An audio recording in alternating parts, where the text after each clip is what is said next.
ये बड़ा प्यारा अभिवादन है, लेकिन प्यारा है इसीलिए उपेक्षित भी है। आते जाते उठते बैठते राह चलते हम बड़े आराम के साथ एक दूसरे को नमस्ते कहते हैं। हमको गौर करना चाहिए कि ये बहुत अर्थ सघन शब्द है। शब्द क्या है? एक कविता है। छोटा बड़े को भी कर सकता है, समवयस्क भी कर सकता है और बड़ा छोटे को भी कर सकता है। ये इसकी ताकत है। नम का मतलब होता है आशीर्वाद, नम का मतलब होता है सम्मान, नम का मतलब होता है प्रणाम। यानी तीनों बातें इसमें आ गई। और ते का मतलब होता है तुम्हारे लिए। तो छोटा जब बड़े को नमन करे तो प्रणाम अर्थ हो जाता है। समवयस्क करे तो मैं तुम्हारा सम्मान करता हूँ। और जब बड़ा छोटे को कहे तो नमकार बन जाता है आशीर्वाद, धन धान्य सब तुमको मिले। यानी समूचे पर्यावरण से निकला हुआ हमारी सभ्यता का, यानी पर्यावरण केवल पेड़ पौधे पशु पक्षी नहीं है, वो एक सांस्कृतिक वातावरण भी है। उससे उपजा हुआ शब्द है। ये गुड मॉर्निंग और गुड नाइट नहीं है। मैं किसी सभ्यता, मैं किसी भाषा, मैं किसी साहित्य को कम नहीं देख रहा हूँ। और कृपा करके आगे भी मैं तुलनात्मक रूप से बात करूँगा तो ये मत समझिए कि मैं अंग्रेजी साहित्य को कम समझता हूँ। हर साहित्य की अपनी ताकत है, लेकिन हमको ये भी ध्यान रखना है कि पाश्चात्य साहित्य की प्रशंसा करते हुए कहीं अपनी भाषा, अपनी सभ्यता और अपनी संस्कृति के प्रति हम न्यून गंडक को जो है न्यून ग्रंथि जो है वो न पाले। बस इसी के लिए मैं केवल आगे चलकर बात करना चाहूँगा। मेरा कतई उद्देश्य नहीं है कि मैं किसी भाषा को या किसी सभ्यता को कम दूँ। तो मैं कह रहा था गुड नाइट गुड मॉर्निंग ये क्यों है? क्योंकि वहाँ की प्रकृति, वहाँ का पर्यावरण ऐसा है जहाँ कभी कभार सूरज अपने दर्शन देता है। और सूरज जब पूरी आभा लेकर चमकता है, दमकता है, ठंडे के मौसम में, जाड़े के मौसम में और धुंधलके में और वर्षात में रहने वाले यूरोपीय देश के लोग जब सूरज निकलता है तो खुशी मनाते हैं और इसीलिए गुड मॉर्निंग कहते हैं। और कभी कभार पूनम दिखाई देती है, चांद दिखाई देता है तो गुड नाइट कहते हैं। हमारे लिए तो हर दिन गुड मॉर्निंग है, हमारे लिए तो हर दिन गुड नाइट है। हमारे लिए बर्थडे नहीं है, हमारे लिए 100 साल तक जियो, जीवे में श्रद्धा, क्योंकि प्रकृति ऐसी है कि 100 साल जीना तो हमारे लिए चुटकी का खेल है। उन लोगों को प्रकृति के साथ जूझना पड़ता है। किसी भी पल प्रकृति विनाश कर सकती है, प्रकृति रुष्ट हो सकती है, और इसीलिए हैप्पी बर्थडे, साल में का आया हुआ वो दिन उनके लिए खुशी का दिन। बहुत अच्छा, वाह। कहने का मतलब यह है कि ये सांस्कृतिक परिवेश से निकली हुई ये शब्द नहीं है, ये कविताएं हैं, ये हमारा साहित्य है। ये बात जो है वो गौर से आपसे सुनना आवश्यक है। मित्रों, एक बात याद रखिए कि व्यासपीठ पर बैठे हुए लोग, एक और शब्द से मैं आपको परिचित करा दूं। ये व्यासपीठ शब्द क्यों निकला है? मूल शब्द है व्यास गुहा, यानी महाभारत में व्यास ये सारे पात्रों के साथ जिए रहे, लेकिन उस समय पात्रों की कमजोरियां, पात्रों की दुर्बलताएं, उनकी अच्छाइयां वो देख नहीं पाए। अगर हमको किसकी अच्छाई और बुराई देखना है तो हमको तटस्थ होकर देखना पड़ता है। तो महाभारत का पूरा संग्राम समाप्त होने के बाद व्यास मुनि जो है वो बद्रीनाथ के व्यास गुहा में जाकर बैठे, और वहां जाकर बैठकर और उन्होंने महाभारत के पात्रों पर विचार किया, और तब कहीं जाकर महाभारत की रचना। तो महाभारत की रचना पहाड़ी पर चढ़कर ही की जा सकती है, समतल उनके साथ रहकर नहीं की जा सकती थी। और इसीलिए व्यास गुहा में महाभारत लिखी गई, और इसीलिए इसको मंच को व्यासपीठ कहते हैं, क्योंकि व्यासपीठ पर बैठने वाले को ऊपर होकर, तटस्थ होकर और अपने विषय के प्रति चिंतन करना चाहिए। बहुत अच्छा, अपने विषय के बारे में बोलना चाहिए। इसी उद्देश्य उद्देश्य से ये व्यासपीठ शब्द निकला हुआ है। ये इसके पीछे इतना अर्थ, इतना सघन अर्थ वाला शब्द है। और एक शब्द है सभा, कितना सहज शब्द है, कितना हर दिन इस्तेमाल में आने वाला शब्द है। स का मतलब होता है साध और भा का मतलब होता है ज्ञान। तो मैं ज्ञानियों के बीच खड़ा हूँ। मुझे इस बात का अनुमान है कि हर सभा का अपना एक चरित्र होता है। बहुत अच्छा। छात्रों की सभा अलग होती है, महिलाओं की सभा अलग होती है, अन्य प्रकार की राजनयिक सभाएं अलग होती है। लेकिन यहाँ पर मैं जिस सभा में खड़ा हूँ, मुझे यहाँ पर बहुत नाप तोल कर बोलना, क्योंकि यहाँ पर बहुत अध्ययनरत लोग हैं। ये केवल मुझे समय मिला हुआ है 10 मिनट बोलने का, लेकिन पर्यावरण पर यहाँ पर बहुत ज़्यादा गहन अध्ययन करने वाले लोग भी मौजूद हैं। पर्यावरण को जीने वाले राठौर सर जैसे लोग हैं और लोग हैं, पूरे पर्यावरण को जानने वाले लोग हैं। तो मैं कह ये रहा था कि इस प्रकार से जो चीज नमस्ते है, सभा है, व्यासपीठ है, इनका इतना हम प्रयोग करते हैं कि उसकी कीमत घट जाती है। जैसे सिक्के को ज्यादा चलाओ तो घिस जाता है। एक संस्कृत में उक्ति है कि मलयगिरी पुरंदरी चंदन तरुकाष्ठ ईंधन करोति। मलयगिरी में रहने वाली सुंदरी चंदन के लकड़े को चूल्हे में जलाती है, उसको चंदन के लकड़े की कीमत नहीं बताओगी। हमारी हालत कुछ इसलिए कि हम अपने सभ्यता के ऐसे उज्ज्वल शब्दों को, अपनी संस्कृति के ऐसे महान नमस्ते जैसे शब्दों को हम सही अर्थ में जानते नहीं है। हमको वो विद्यार्थियों तक पहुंचाने ये बात है। एक और शब्द में शब्द क्या है? हाइकू है, एक गीत है, एक पूरा कविता है। जापान में 5 शब्दों के छोटे छोटे लघु काव्यों को हाइकू कहते हैं। हमारे संस्कृति का, हमारी संस्कृत भाषा का एक हाइकू जो आप उठते बैठते गाते हैं, जो आप उठते बैठते सुनाते हैं, उसके बगैर कोई भी मंत्र पूरा नहीं होता। वो हाइकू मैं आपको बताता हूँ। वो शब्द है ओम। ओम ये 3.5 स्वरों का एक हाइकू है, जिसमें सारे पर्यावरण का उल्लेख आया हुआ है। अ का मतलब होता है उत्पत्ति, उ का मतलब होता है चैतन्य, दीर्घता, आनंद, और अंत में म का मतलब होता है लय। अ, उ और म से बना हुआ ये हाइकू शब्द है ओम। यानी इसका मतलब पृथ्वी उद्भव हुई, पृथ्वी का विस्तार हुआ और पृथ्वी का लय हुआ। इन तीनों में पौराणिकों ने ब्रह्मा, विष्णु और महेश की कल्पना की है। अ का मतलब है ब्रह्मा, सृष्टि का निर्माण किया। उ का मतलब है विष्णु, सृष्टि का पालन करता।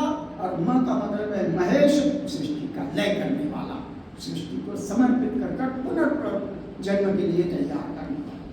तो इतना अर्थपूर्ण शब्द, और कहते हैं कि इस शब्द से इस ब्रह्मांड की रचना हुई। पहले कुछ भी नहीं था, पूरा सघन अंधेरा था, और परमेश्वर अंधेरे में लेटा हुआ, उसने अपने को देखना चाहा, उसने ओम शब्द का प्रयोग किया, और इस ओम कविता से ये ब्रह्मांड का निर्माण। और ये कोई कवि का कल्पित बात नहीं है।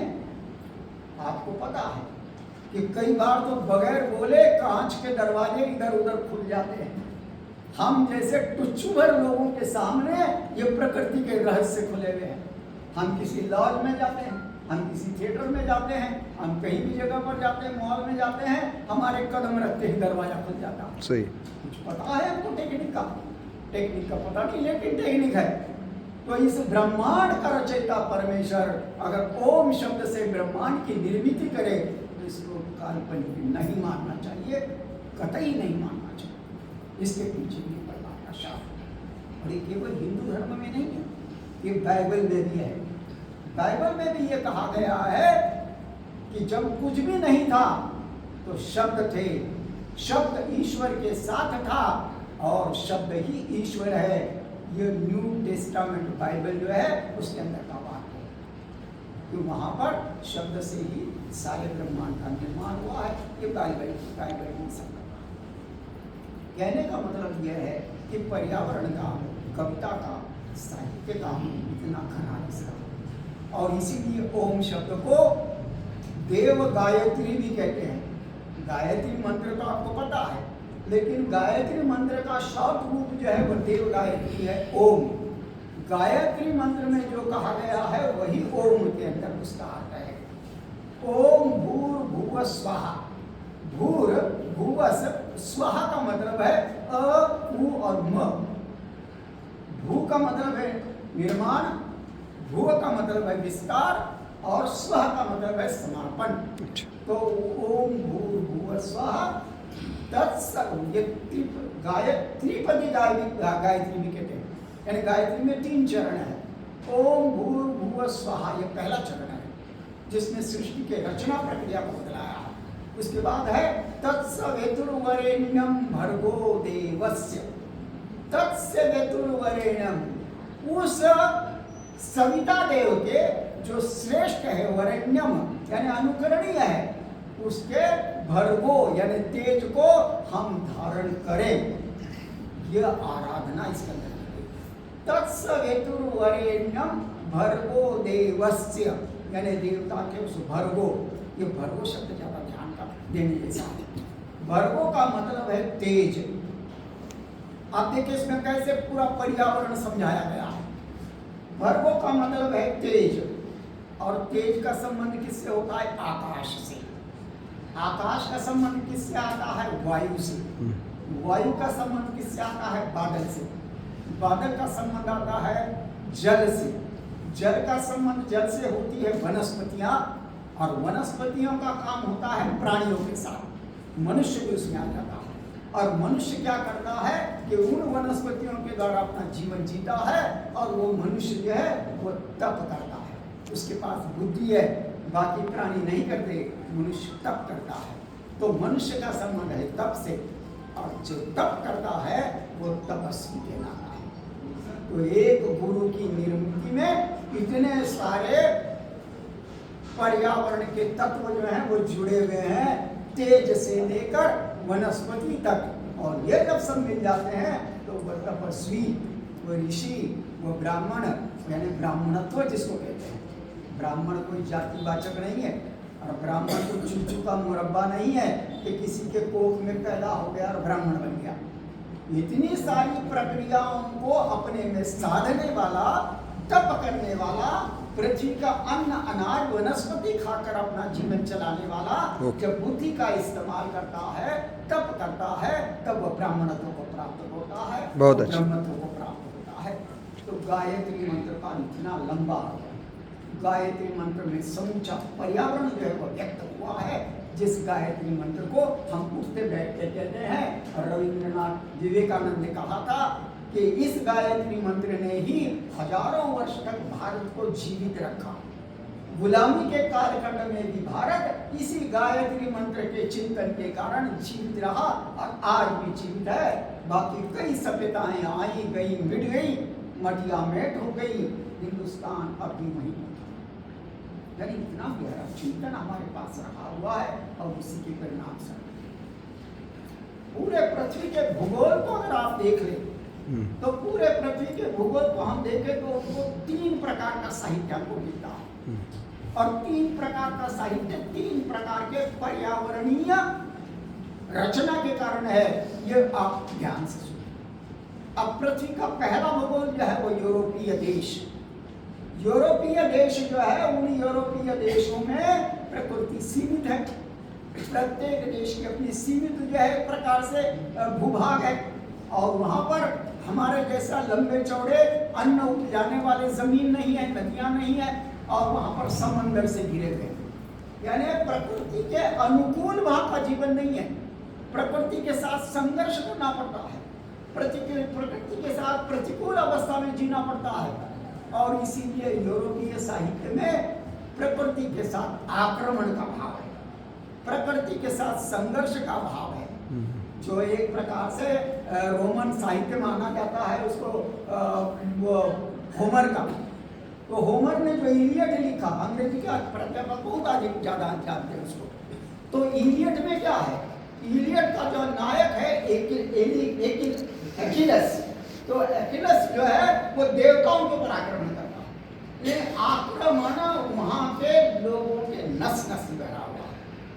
आज भी जो युद्ध चल रहा है मध्य एशिया में, जो युद्ध है या एक प्रकार से इजराइल अरब राष्ट्र का जो बीच का युद्ध है, उसका कारण भी है या जहां जहां पर भी युद्ध होता है वहां पर यूरोपीय लोग होते हैं, क्योंकि उनके रगों में रोमन काल से लेकर वो पौरुष का भाव आया हुआ, वो करुणा का भाव उनमें नहीं है, और इसीलिए पौरुष के भाव को दिखलाना।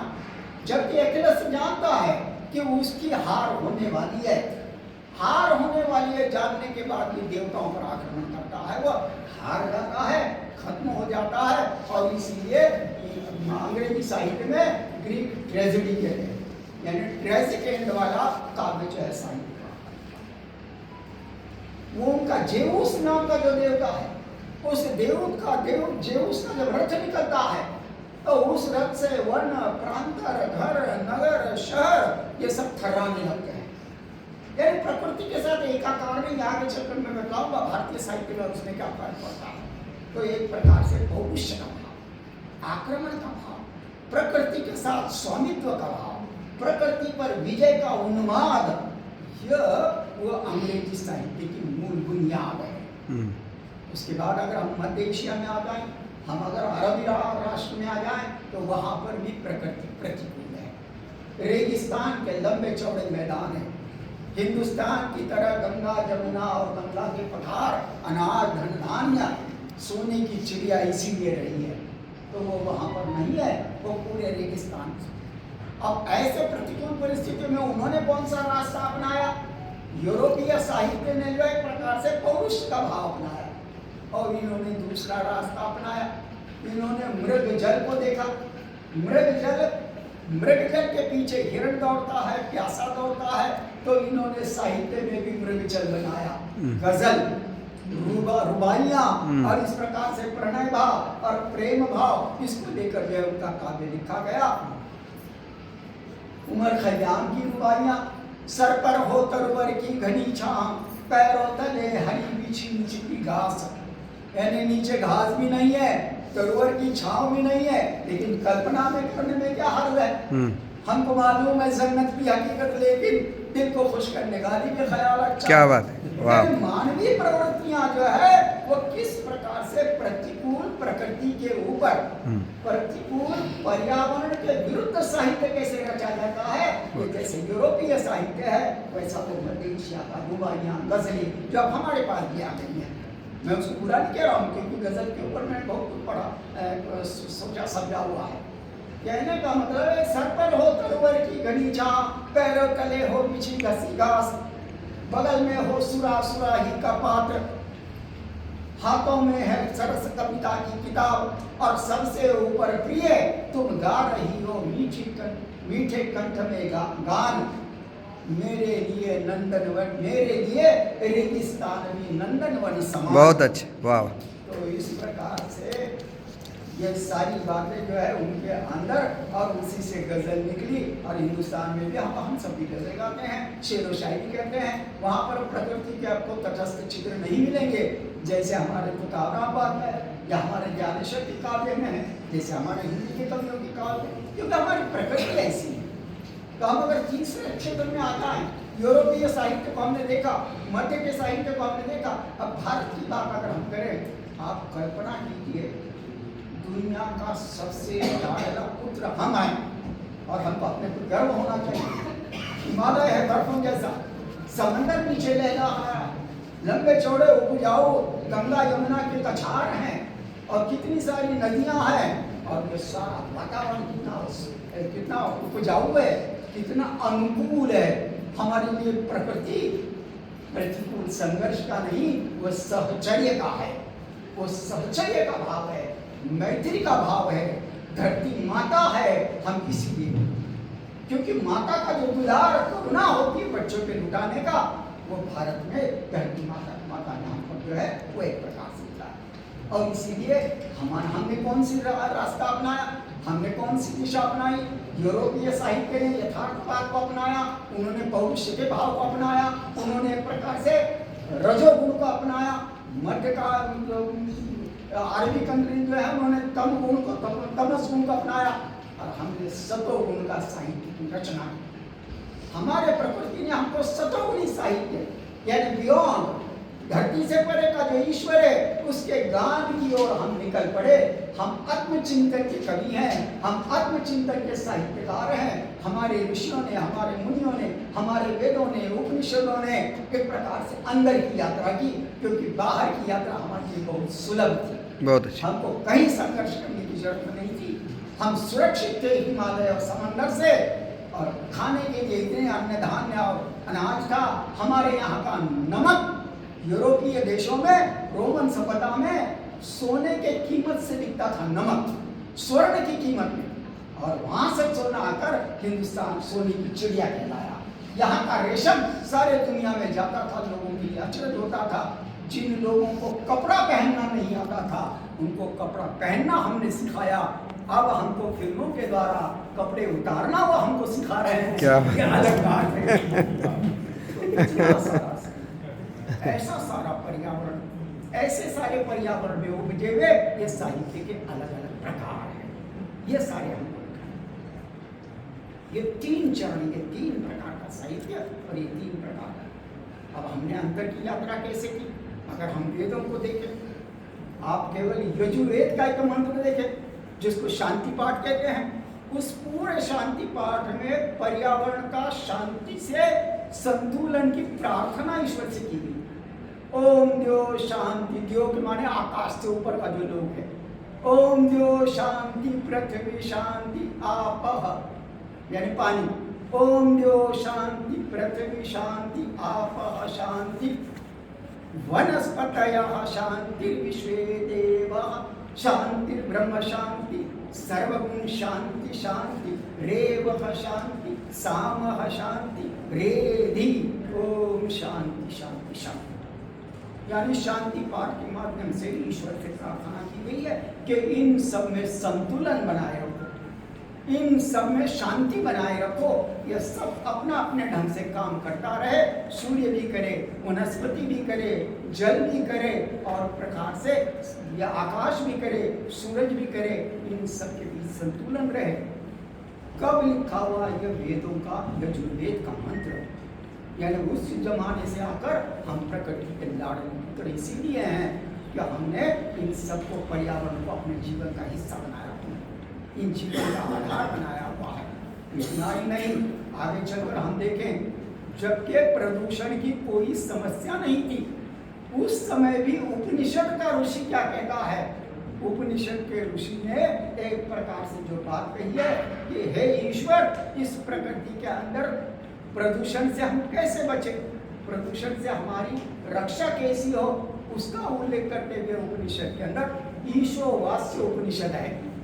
ईशो वास्तव इदम सर्वम यत् किंचित जगत्याम जगत कहा गया। ईशो वास्तव इदम सर्वम यत् किंचित जगत्याम जगत, यानी ईश्वर जगत्याम और अजगत यानी जड़ और चेतन, इन दोनों का नियंत्रण करता कौन है? ईश्वर है।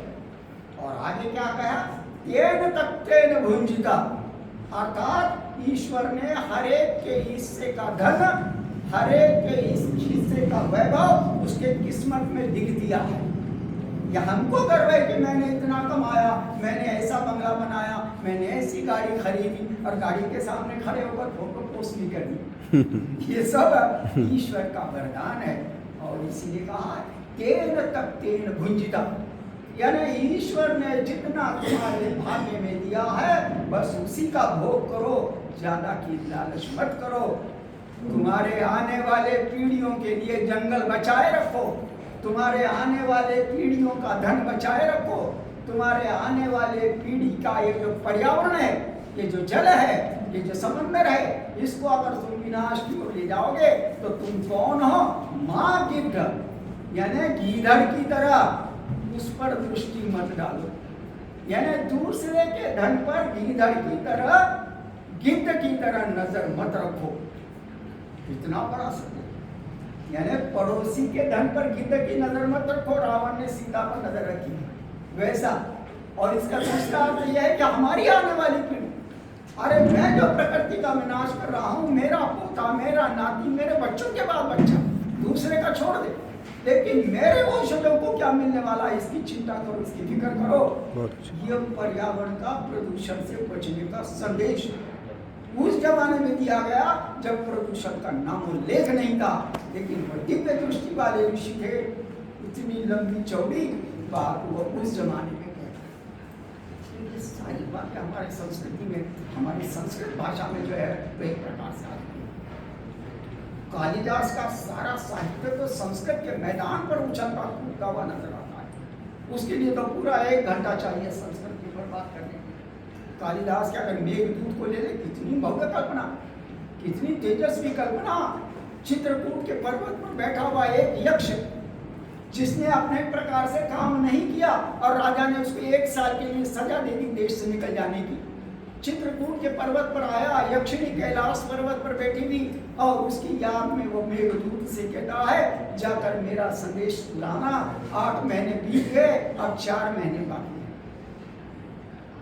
आषाढ़स्य प्रथम दिवसे मेघ संश्लिष्ट सानु, आषाढ़ के पहले दिन जब हाथी काले काले काले कजरारे बादल आए, पर्वत से टकराए जैसे हाथी टकरा रहा हो लगा। और उस समय ये मेघ को लेकर वो यक्ष जो है उसे अपना दूत बनाता, उसे तरह तरह के संबोधन, विनती, प्रार्थना, फूल चढ़ाता है, फूल चढ़ा के प्रार्थना करता है, उसके कुल का उद्धार करता है कि तुम कितने महान कुल के हो। अगर किसी से काम निकालना है तो चापलूसी करनी ही पड़ती है। कालिदास जैसा व्यवहार आदमी कैसे भूल सकता है? तो वो मेघ की चापलूसी करता है, तुम इतने महान हो, ऐसे वैसे, और फिर तुम जाकर मेरे प्रेयसी से बात कहना। लेकिन इसमें एक मजा भी है, कालिदास जो है अलग अलग संबोधन देते हुए एक जगह पर मेघ को भारत जाया कहता है, कहने तुम्हारी भाभी को जो यक्षिणी है, उस भाभी से जाकर ये बात, मेरा ये संदेश, मेरा उपदेश, ये मेरी चिट्ठी पत्री पहुंचा देना। ऐसा क्यों? क्योंकि मेघ चंचल होता है, रूप बदलने वाला होता है। मैं संदेश भेज रहा हूँ और कहीं जाकर इसको दूसरे ही कुल न खिला दे, इस प्रकार का फिक्र है। यानी इधर मजनू ने लैला की याद में कई खत लिखे और उधर डाकिया अपनी मोहब्बत बढ़ाता गया। क्या बात है, क्या बात है, क्या बात। तो ये डर उसको सताता है कि ये चतुराई से अलग अलग नाम लेकर और उसके बाद जाया शब्द भी जोड़। हाँ, कहने का मतलब यह है कि इस प्रकार का महान रचनाकार और उसका एक काव्य, और वह इतना भव्य, देखिए वो कालिदास का मेघ जो है ना, वो जब निकलता है पहाड़ में से, तो वो कहता है कि मध्य श्याम स्तन इव भुव शेष विस्तार पंडु। देवताओं को ये धरती के पहाड़ कैसे लग रहे हैं? देवताओं को आम्रकूट पर्वत का वर्णन किया है कि आम सारे पीले पीले गिरे हुए हैं और ऊपर का भाग जो है वह केवल छोड़ के ऊपर का किनारा वो काला है। तो ये काला किनारा और ये आसपास के आम देखकर देवताओं को ऐसे लगता है कि यह पृथ्वी का स्तन है। पृथ्वी के स्तन कितनी भव्य। ये श्रीर अश्लीलता के प्रसंग बात के नए जमाने के आए हुए हैं। बंगाली कवि कहता है कि আমি विश्वपी अमार काछे श्रील अश्लील कोनोर भेद नहीं। मैं कवि हूँ, बहुत अच्छा, और मैं अग्नि खाई, मैं अग्नि खाता हूँ, और अग्नि के सामने श्रील अश्लील कुछ नहीं रहता। तो अमी कवि, हमें अगुन खाई, बंगाली कवि का हमने अग्नि खाई भी है कवियों ने। अमी कवि, हमें अगुन खाई, हमार काचे श्रील अश्लील कोनोर भेद नहीं। हमारे लिए कुछ नहीं है, पढ़ने वाले को लगाते रहे क्या है, कालिदास जैसे को अश्लील कहो, कुछ नहीं कहो। और प्रकृति की कितनी सुंदर कल्पना की। और शिप्रावात प्रियतम इव शेष, शिप्रावात प्रियतम इव चाटुकार, प्रार्थना चाटुकार। यानी शिप्रा नदी से बहने वाली वह वायु नायिकाओं के पल्लू को, कपड़ों को उड़ा रही है। तो उसने ऐसी कल्पना की जैसे चाटुकार प्रियतम होता है, चाटुकारिता करता है अपनी प्रियतमा के साथ, उसी प्रकार से ये पवन आकर और नारियों के, युवतियों के वस्त्र उठाकर और उनसे चाटुकारिता करना। अरे कहाँ की कल्पना कितनी सुंदर। और इसीलिए कालिदास उपमा कालिदास से कहते हैं।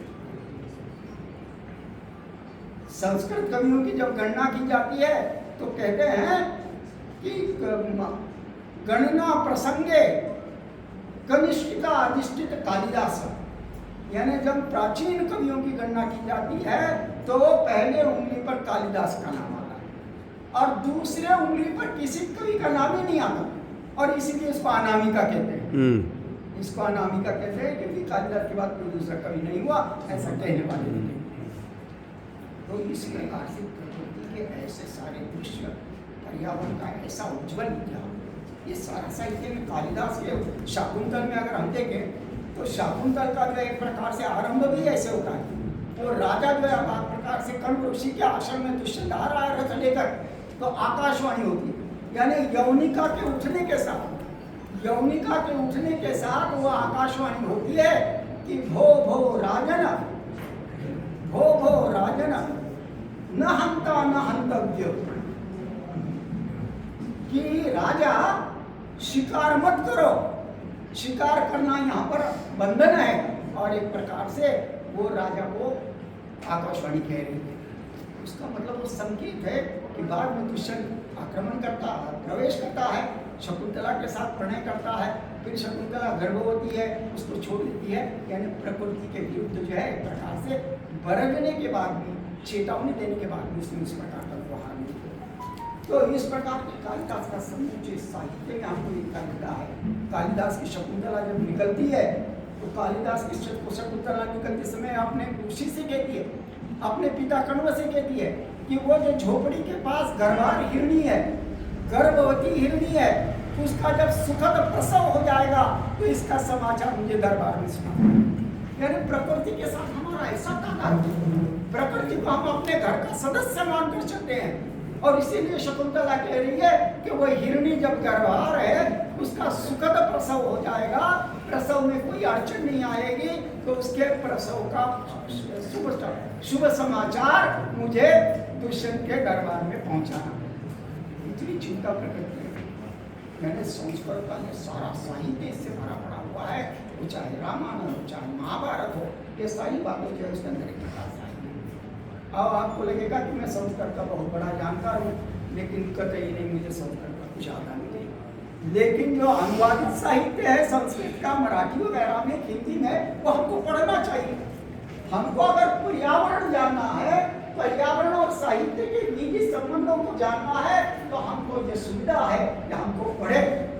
संस्कृत में कहते हैं इसको शिलाधारी हरिव्रत, शिलाधारी व्रत इसी को कहते हैं कि यानी पुराने ऋषि जो है वो अनाज फसल कट जाने के बाद जो दाने जमीन में गिर जाते थे, उन दानों को इकट्ठा कर कर और उस पर अपना पेट भरते थे, ऐसी तपस्या करते थे। तो हमको भी संस्कृत की मूल फसल हम नहीं काट सकते, क्या बात, लेकिन मराठी में, हिंदी में, जिस भाषा में भी हमको कालिदास का साहित्य मिले, रामायण पढ़ने मिले, महाभारत पढ़ने मिले, हमको पढ़कर और अपनी तपस्या करनी चाहिए। काशी के अंदर एक गांव का बटू जो है वो पहुंच गया, मेरे जैसा, जिसको संस्कृत कुछ पता नहीं था, और वो लुटिया लेकर, धोती लेकर, चोटी लेकर और लाठी लेकर निकल पड़ा काशी को। काशी विद्वानों की नगरी, पंडितों की नगरी। और वहां पहुंचने के बाद उसके हाथ में की लुटिया पानी में डूब गई, गंगा में गिर गई। तो वो इशारे से बतला रहा है कि मेरी लुटिया गिरी, क्योंकि संस्कृत बोलना तो नहीं आता। तो किसी पंडित ने पूछा, किम कथती दर्शनती अंगुलिष्टिका, उंगली बतलाकर तुम क्या कहना चाहते हो? तो उसने संस्कृत जैसे कही जैसे मैं कहता हूँ। काशिका में, काशिका की गंगाष्टिका में लुष्टिका गिरिष्टिका है, कोई धारिष्टिका जो लुष्टिका निकालिष्टिका। क्या बात है। इस प्रकार से टूटी फूटी संस्कृत बोलने वाला बटू की तरह मैं हूँ। मुझे कोई संस्कृत का ज्ञान नहीं है, लेकिन मैंने ये ठान रखा है कि मैं अनुदित साहित्य बोलूँगा, जितना हो सकेगा कंठस्थ करूँगा और अपनी बात को समझाने का प्रयत्न लोगों तक करूँगा। क्योंकि एक प्रकार से काकह पीकह काकह, को भेद काक पीकयो, कौवे में और कोयल में क्या अंतर है? काकह काकह पीकह काकह पीकह पीकह काकह, को भेद काक पीकयो। वसंत समय प्राप्ते, वसंत का मौसम आता है तो काक काक और पीक कोयल का और कौवे का अंतर लोगों ने समझा। तो हमको इस प्रकार के समझ करके पर्यावरणवादी साहित्य को पूरे दमखम के साथ पढ़ना समझना चाहिए। ये बात आप ध्यान रखें। मैं जानबूझकर ये बात का उल्लेख करना चाहता हूँ क्योंकि इतना सम्राट और इतना वैभवपूर्ण साहित्य जो है वो संस्कृत में हमारे पास लिखा हुआ है। अब हम आते हैं थोड़ा हिंदी साहित्य की बात हम कर लें। हिंदी साहित्य के अंदर तो लंबी परंपरा, हिंदी हो या मराठी हो, सारा संत साहित्य जो है वो प्रकृति की गोद में है। एक प्रकार से वो सारे हमारे रिश्तेदार हैं। वनचर्य वो क्या मालूम है। और आपको ये मालूम ज्ञानेश्वर का जो एक प्रकार से पसायदान है। पसायदान तो कुछ नहीं है, पूरा के पूरा प्रकृति के प्रति एक प्रकार से वरदान मांगा गया हुआ है कि इस प्रकार का सुख हम पर, ये सारे समाज पर ये जो निसर्ग जो है ये प्रकृति का विषय। हम बचपन में मराठी के गाया करते थे। देवा तुझे कीर्ति सुंदर आकाश, सुंदर प्रकाश सूर्य देव, सुंदर फुलां सुंदर वेलींवर सुंदर ही फुले तशी आम्ही मुले देवा तुझी। आणि कहा चौथी पाचवी में पढ़ा हुआ कुछ होगा एक प्रकार से, यानी इस प्रकार का काल। और वो या वेलीवर त्या वेलीवर छान किती दिसते फुलपाखरू, या वेलीवर गहा पाटी की कविता। तो ये सारा साहित्य मराठी का ही है। हमको कोई साहित्य और पर्यावरण के संबंध को बताने की जरूरत नहीं है। पूरा साहित्य हमारा प्रकृतिवादी और प्रकृति को सहचरी मानने वाला, प्रकृति को सहायक मानने वाला रहा हुआ है। हिंदी का संत साहित्य वैसे ही, हिंदी का रीति का वैसे ही, नहीं पराग नहीं मधु मधु नहीं विकास ही को काल, अली कली ही से बंदो आगे कौन कहावत, यानी यह बिहारी का कहावत हुआ। यहाँ मतीराम के दोहों को हम ले ले, एक प्रकार से सूरदास के पदों को ले ले, भ्रमर गीत सार ले ले। भ्रमर गीत का पूरा पट जो है एक प्रकार से वृंदावन के सुंदर वन प्रांतर को लेकर रचा गया, एक प्रकार से रचा हुआ है। यानी पूरा भक्ति साहित्य, रीति साहित्य, आधुनिक साहित्य, छायावाद का काव्य तो पूरा प्रकृति की गोद में खिलता पड़ता बढ़ता हुआ हमको नजर आता है। बीती विभावरी जागरी तारा, अंबर पनघट में डूबो रही तारा, घट उषा नागरी, प्रसाद ने कहा। और प्रसाद ने हिमाद्री का ऊंचाइयों का वर्णन किया। हिमाद्री तुंग शुंग से प्रबुद्ध शुद्ध भारती, स्वयं प्रभा समुज्जला स्वतंत्रता पुकारती, असंख्य कीर्ति रश्मियां विकीर्ण दिव्य दाहसी, सपूत मातृभूमि के रुको न वीर साहसी, अरात सैन्य सिंधु में सुवर्ण गुण से जलो, प्रवीर हो जयी बनो बड़े चलो बड़े चलो, अमर वीर पुत्र हो प्रशस्त पुण्य पंथ है, दृढ़ प्रतिज्ञ सोच लो बड़े चलो। इतना ओजमय हिमालय की चोटी पर बैठकर और सरस्वती ललकार रही है स्वतंत्रता के लिए, इतने भव्य कल्पना प्रसाद का कमाई ले ले, कमाई का तो पूरा काव्य जय प्रकार से प्रकृति के अंदर के उथल पुथल को लेकर निराला का काव्य, पंत जी का काव्य, सोनू जूही की बेल नवेली आंगन के बाढ़े पर कर डाल खम्भ को गलबा हीधर, वो इटलाती वह मुस्काती, एक टांग पर उछक खड़ी हो, मुग्धा वैसे अधिक बड़ी हो। सोनू जी की बेल को एक नारी के युवती के रूप में पंत जी ने खड़ा किया हुआ है। पंत का छोड़ ध्रुवों की मृदु छाया, तोड़ प्रकृति से माया, बाले तेरे बाल जाल में कैसे उलझा दूं मैं लोचन। यानी प्रकृति के अंदर इतने सुंदर छाया को छोड़कर, हे बालिका हे युवती, तेरे बाल जाल को मैं क्यों चाहूं। प्रकृति के उन सुंदर को अपने प्रेयसी और युवती के बाल जाल से भी ज्यादा श्रेष्ठ पंत जी अपनी कविता में बदला। निराला का काव्य तो पौरुषमयी काव्य, एक जूही की कली और पवन के मिलन का काव्य, विजन वन वल्लरी पर सोती थी सुहागवरी, स्नेह स्वप्न मग्न अमल कोमल तंतरणी।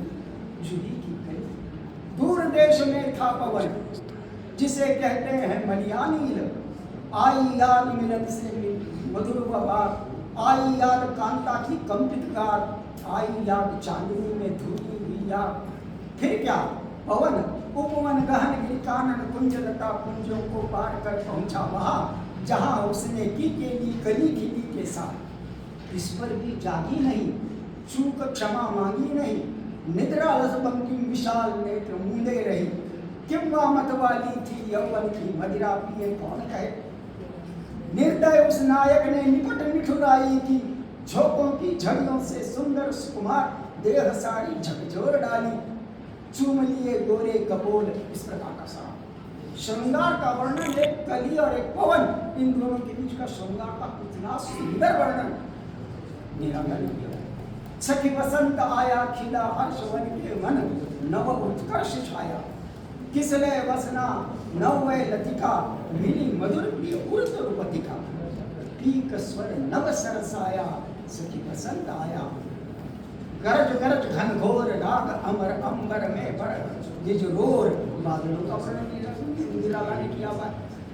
गुलाब और एक प्रकार से कुकुर मुत्ता के बीच का युद्ध भी खड़ा किया हुआ। अबे सुन वे गुलाब, भूल मत जो पाई खुशबू रंगो आप। खाद चूसा तूने, उस खून चूसा तूने खाद का अशिष्ट। डाल पर इतरा रहा कैपिटलिस्ट, रोज तुझ पर पड़ता रहा पानी और तू हरामी खानदानी। यानी गुलाब का फूल, उस कुकुर मुत्ता जो है वो कुकुर मुत्ता गुलाब के फूल टूटे रहा। अरे तुझ पर रोज पानी डाला, तूने खाद का खून चूसा, तब कहीं तेरे गालों पर लाली आई हुई है। यानी धनी परिवार के ऊपर गरीब का ये व्यंग्य निराला ही है। निराला बांधो न नाव उस ठाव बंधु, देखेगा सारा गांव बंधु, बहुत अच्छे।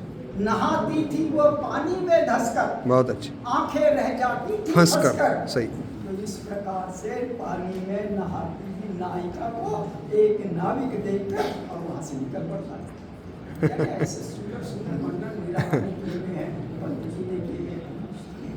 बंगाली कवि रविन्द्रनाथ टैगोर का तो काव्य सौंदर्य का ही काव्य।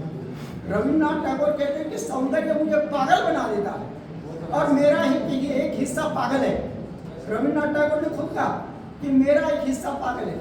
रविन्द्रनाथ टैगोर कहते हैं कि मुझे अंग्रेजी नहीं आती, शल और विल के बीच का अंतर मुझे नहीं पता। अपनी भतीजी को एक पत्र लिखा, उसमें वो लिखते हैं कि अंग्रेजी के शल का कहाँ प्रयोग करना और विल का कहाँ करना है। यानी जो हमारी दिक्कत है वो उनकी भी थी महाकवि, और नोबेल पुरस्कार मिला उनको। परंतु क्यों मिला? बंगाली में कविता लिखी इसलिए मिला, बहुत अच्छी। वो अंग्रेजी में लिखी इसलिए नहीं मिला, अंग्रेजी के अनुवाद को ये मिला। तो मूल कितना सुंदर होगा आप सोचिए। सार्थक जन्मामार जन्मे छिए देशे, कौन गगन को घेर चांद की मनी हंसी हंसी। मेरा जन्म धन्य धन्य हो गया इस पृथ्वी पे पैदा होकर। ऐसा सुंदर चांद किस दुनिया में हंसता होगा, किस देश के गगन में हंसता होगा जो मेरे देश के गगन में। सार्थक जन्मामार जन्मे छिए देशे, कौन गगन ओठे चांद ये मनी हंसी हंसी। बाजे बाजे वीणा बाजे, अमल कमल माजे, ज्योत्सना रजनी माजे, काजल घन माजे। वीणा रणन सुनी जय, प्रेमे प्रेमे बाजे। सारी सृष्टि में संगीत बज रहा है, सारी सृष्टि में जो एक प्रकार से ध्वनि बज रही है, ध्वनि लहरियां हैं और वो सुनकर मेरा जीवन व्यर्थ है। वो महाकवि रविन्द्रनाथ टैगोर ने उनके वहां गांव के पास से बहने वाली पद्मा नदी को अपनी प्रेयसी कहा हुआ। हे पद्मा माँ, अमाय तुमाय देखे शत शत बार, मैंने तुम्हें और तुमने मुझे 100 बार देखा। और एक संध्या को, एक तारे को साक्षी रखकर मैंने अपने प्राण तेरे चरणों में अर्पित किए। कितनी भव्य कदम। एक नदी को अपनी प्रेयसी मानकर, और वो नीरव आके महाकवि ने जो करता है। महाराष्ट्र की एक लड़की है, उसका नाम है अन्नपूर्णा तरखड़कर। वो उनकी निस्सीम भक्त थी रविन्द्रनाथ टैगोर। रविन्द्रनाथ टैगोर को बहुत चाहने वाली थी और उसको लेकर महापुरुष ने कविता लिखी। हे नलिनी सुनो नलिनी, तोमार द्वार आसी छे तोमार रवि, तुम्हारे दरवाजे पर तुम्हारा रवि आया हुआ। हे नलिनी, नलिनी का आगे, हे नलिनी सुनो, तोमार द्वार आसी से तोमार रवि। पेरोगे वसन, वस्त्र निकाल दो। पेरो भुजाव आंचल, आंचल भी निकाल दो। पेरो सौंदर्य नग्न आवरण, सारे वस्त्र निकालो और सौंदर्य के नग्न आवरण को पहन कर मेरे सामने आओ। यानी रवि का मतलब सूर्य, और सूर्य कह रहा है कमलनी से कि तुम इस प्रकार से शुद्ध रूप में मेरे सामने आओ। वस्त्र वह पहने, वस्त्र के बीच की पुरुष और नारी के बीच की दूरी वासना के कारण है, लेकिन जो सौंदर्य का प्रेम करता है, जिसकी दृष्टि में इतनी पावकता है, इतना सौंदर्य है, वो कहता है कि पैरों के वसन, वसन तुम्हारे वस्त्र निकाल दो, पैरों खोलोगे वसन, खोलो तुम आचल, और पैरों नग्न सौंदर्य आवरण। तो बहुत समय चाहिए उन सारी कविताओं को। और बंगाली में रविन्द्रनाथ टैगोर वो कविताएं ऐसी लिखी हुई है, थोड़ा सा प्रयास करें तो हमको लगेगा बंगाली नहीं है तो हिंदी में लिखी हुई है। इतनी आसान भाषा में, इतनी सरल भाषा में जो है कोई प्रकार से सारा प्रकृति का काव्य रविन्द्रनाथ टैगोर जैसे महाकवि। तो इस प्रकार से ये सारे साहित्य की बात रविन्द्रनाथ टैगोर की बात का अंत करते करते मैं अपनी बात को पूर्ण विराम देना चाहूँगा। याद रखिए कि ये सारी बातें रविन्द्रनाथ टैगोर ने कही, लेकिन एक कविता उठते बैठते बूढ़ा बच्चा जवान हमेशा गाता है, हर साल में 2-4 बार गाता है, और स्कूल कॉलेज में तो हम रोज गाते हैं। वो है हमारा राष्ट्रगान जन गण मन। लेकिन जन गण मन के पहले पंक्ति को अगर आप पढ़ ले ध्यान से तो आपकी वो की वर्ड है, वह आपका बीज मंत्र है, वह आपका बीज अर्थ है जन गण मन। यह पूरी कविता किसको समर्पित है? भारत समूह, जन गण के माने समूह और मन, भारतीय समूह मन को समर्पित ये कविता है। जन गण मन अधिनायक, वही भारत का नायक है। कौन? भारत का समुच्चय मन, भारत का संयुक्त मन। अब संयुक्त मन को एक ऐसे माध्यम से समझाना, हम क्रिकेट की मैच देखते हैं, क्रिकेट की मैच में जब पाकिस्तान के विरुद्ध भारत जीतने लगता है तो हमारा सबका मन एक हो जाता है कि बस भारत जीतना ही चाहिए। तो ये जो हमारी एकता का भाव है, यही जनगण मन में समर्पित किया गया है, इसी को नायक कहा गया। जनगण मन अधिनायक जय है, उसकी जय जयकार, भारत भाग के विधाता, और वही भारत, और वह जनगण मन का नायक जो है उस पर किसके किसके संस्कार है, वो रविन्द्रनाथ टैगोर ने आगे के 4 चरणों में कहा हुआ है। पहले चरण में तो केवल भौगोलिक वातावरण है, हिंदी में किया हुआ अनुवाद मात्र है, वो बंगाली नहीं, हिंदी में अनुवाद है। पंजाब सिंध गुजरात मराठा द्राविड़ उत्तर बंगा विंध्य हिमाचल यमुना गंगा उच्छल जल विकरण, यानी किनारों के सारे प्रांतों को लिया हुआ है, और जो प्रांत आए नहीं है उनको गंगा और यमुना में समेट दिया। बहुत अच्छे। यानी कितनी सुंदर कल्पना दी कि हिमालय, समंदर, आसपास के पंजाब, सिंध, गुजरात, मराठा, द्रविड़ में तीनों आ गए, केरल भी आ गया, कर्नाटक भी आ गया, तमिल भी आ गया, और इन सबको समेट कर उड़ीसा आ गया, बंग आ गए, और फिर गंगा यमुना उच्छल जल वितरण।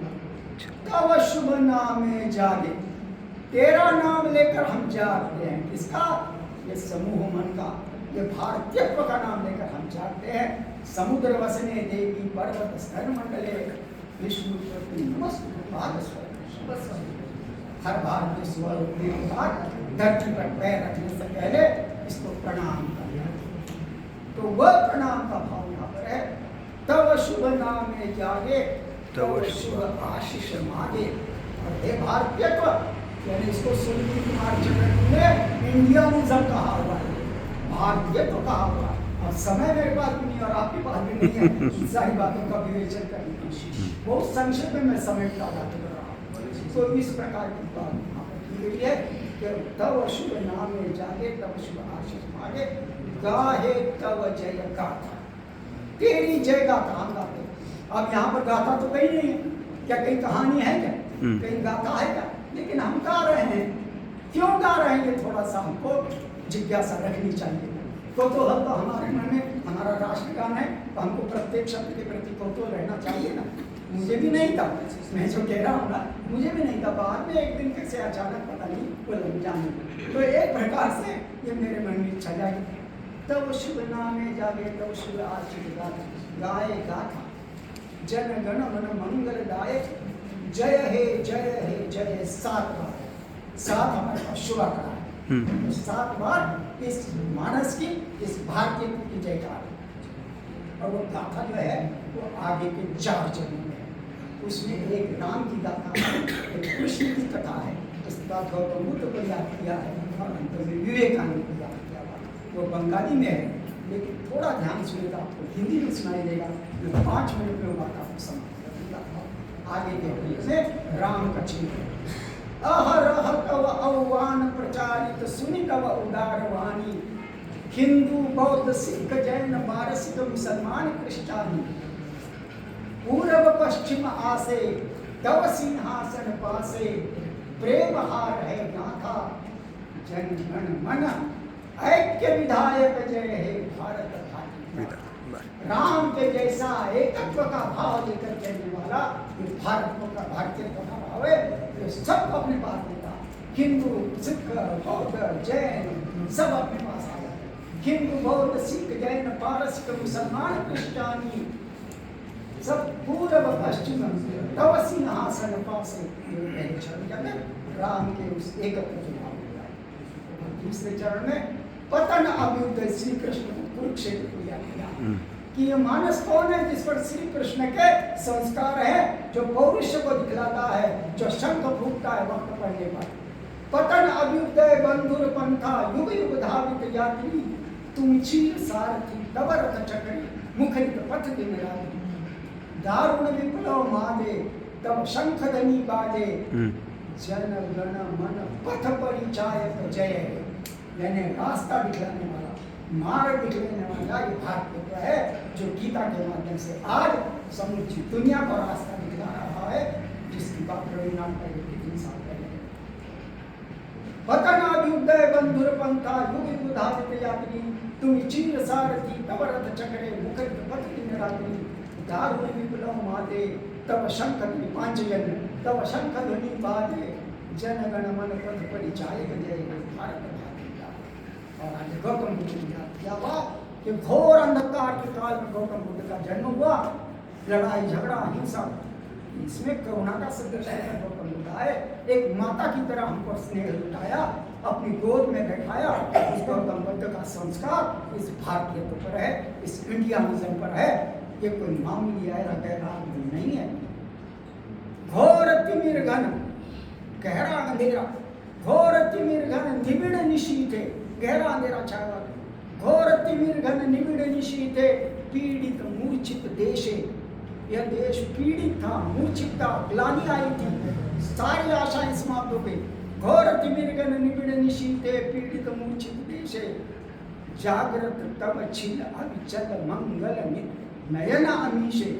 उस समय तुमने अर्धोन्मिलित नेत्र से अपनी करुणा को बरसाया और इस भारत को जगाया, इस भारत के ऊपर दुखदायक उसके दुख को मिटाया। घोर तिमिर घन निबिड़ निशीथे पीड़ित मूर्छित देशे। जागृत तव छिल अविचल मंगल नत नयन अमीशे। दुस्वप्ने आतंके रक्षा करिले अंके। तुम स्नेहमयी माता जन गण दुखत्रायक जय है। दुख को मिटाने वाले तेरी जयकार हो, तेरा संस्कार भारतीय पर है। इस प्रकार से गौतम बुद्ध को समर्पित कहीं उल्लेख नहीं। कमाल तो यह है, राम का उल्लेख नहीं, कृष्ण का नहीं, गौतम बुद्ध का, लेकिन सब इसके अंदर स्पष्ट आ जाता है। क्योंकि गणित और साहित्य की भाषा में अंतर होता है। गणित में 2 और 2 4 होते हैं, साहित्य में 2 और 2 1000 होते हैं। 2 और 2 आंखें मिली, बातें 1000 हो गई। क्या बात, बातें 1000 हो जाती है, केवल 4 आंखें मिल जाने से। साहित्य में तो कहीं संकेत नहीं मिलते, सारे संकेत स्पष्ट है। और अंत का पद तो बहुत सुंदर है। स्वामी विवेकानंद को याद किया हुआ है, जिसने भारत को जगाया, क्रांति के लिए उठाया। भारत की आज़ादी के अंदर सबसे बड़ा योगदान विवेकानंद का है। बस 2 मिनट में अपनी बात कहता हूँ। अंत में रात्र प्रभा तिल, रात की प्रभा समाप्त हो गई। रात्र प्रभा तिल उदिल रवि छवि पूर्व उदय गिरि भाले। यानी पूर्व की दिशा में विवेकानंद जैसा एक सूर्य जागा। रात्र प्रभा तिल उदिल रवि छवि पूर्व उदय गिरि भाले। गाहे विहंगम पुण्य समीरण नव जीवन रस ढाले। पक्षी गाने लगे, समीरण पुण्य समीरण बहने लगा। गाहे विहंगम पुण्य समीरण नव जीवन रस ढाले। शिकागो की सभा में खड़े होकर शृण्वन्तो विश्वे अमृतस्य पुत्रतः, सारे यूरोपीय लोग चौंक गए, क्योंकि उनके बाइबल में लिखा हुआ मनुष्य पाप की संतान है।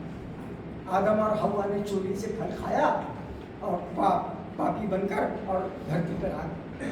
हमारे यहाँ पर इंसान को पुण्य की संतान, अमृत के पुत्र कहा जाता है। और इसीलिए वो विवेकानंद एक प्रकार से